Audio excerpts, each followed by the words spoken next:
It is the beginning of February, and these are our yellow onions,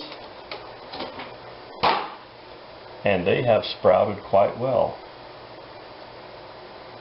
And down here are the leeks and red onions. The germination rate has been pretty good for the yellow, and then these are the leeks, and these are the red onions. It looks like the red onions did okay, but not as good as the leeks. But then again, I'm not sure what the seed count was on for the packages. But now that these have sprouted, it's time to leave the lids off, and we'll just go ahead and water these by hand. And when it comes time to plant, these will just go right into the soil as is. And the reason we plant these earlier is because the longer the bulb has to be in the ground, the larger the onion is going to be.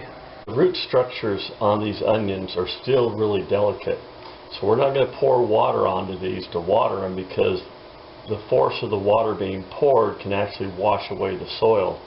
So we're going to continue to use a spray bottle to water these, and for the conditions where I live, it pretty much requires me to water these twice a week.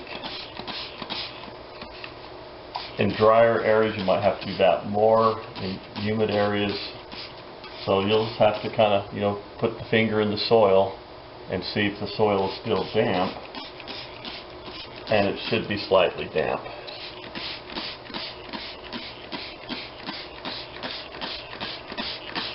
Once the roots become more established, then we can actually water these with a cup and flood them a little bit better.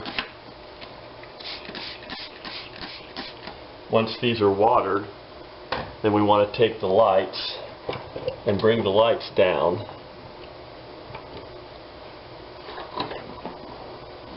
So they're not sitting on the plants, but just barely suspended above the plants, so they can get the maximum amount of light and a little bit of warmth.